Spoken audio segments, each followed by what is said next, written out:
গঙ্গায় ধসের ফলে আতঙ্কে ঘুম হারিয়েছে গঙ্গার পার্শ্ববর্তী এলাকার বাসিন্দাদের। সঠিকভাবে কাজ না হলে ভোট বয়কটের ডাক স্থানীয় বাসিন্দাদের। আমাদের ছোট ছোট বাচ্চা আছে, এবার রাত্রেবেলা যদি আমাদের ঘর বাড়ি চলে যেত, বাচ্চারা গেলে কোথায় যাবো, আর আমরা কোথায় যাব? তো আমরা কিভাবে ভোট দিব সরকারকে?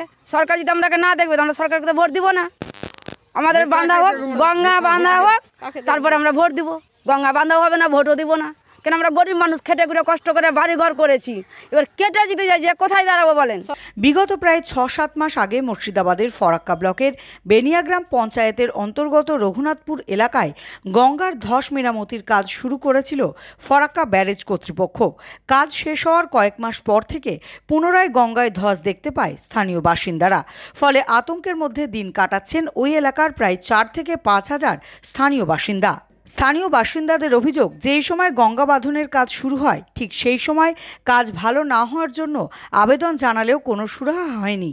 ফলে আবার গঙ্গায় ধস শুরু হয়, আর যত দিন যাচ্ছে আস্তে আস্তে ধস দেখা যাচ্ছে।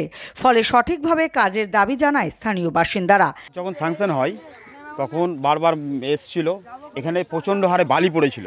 ফারাক্কা জিএমকে বলা হয়েছিল যে এই বালি কেটে কাজ করা হোক, কিন্তু ফারাক্কার জিএম আমাদেরকে বলেছিল যে বালি কেটেই হবে, কিন্তু বালি কেটে করা হয়নি। কন্ট্রাক্টরের সঙ্গে অ্যাটাচ হয়ে সে বালির ওপরেই কাজ করে বেরিয়ে গেছে। কিন্তু রিপেয়ারিংয়ের কাজ হয়েছে, কিন্তু সিঙ্গেল বোল্ডারে কাজ হয়েছে, শুধু ছোট বোল্ডারে। সেইভাবে রিপেয়ারিংয়ের কাজ হয় না। সামনে পাশে দেখেন যে 30 বছর হয়ে গেল কাজ হয়েছে, এখন পর্যন্ত কোনো ডিস্ট্রিবিউট নেই। কাজ সেইভাবে ভালো মতোই হয়েছিল, কিন্তু 5 থেকে 6 মাস হলো এই কাজটা করা।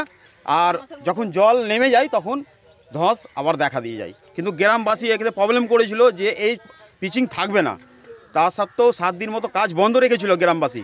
তা সত্ত্বেও মানেনি। থানা এসে ফারাক্কা জিএম 2বার ভিজিট করেও তার উপরেও কাজ করে বেরিয়ে গেছে ওরা, কিন্তু তার সোলা হয়নি, আর ওইভাবেই কাজ করে বেরিয়ে গেছে।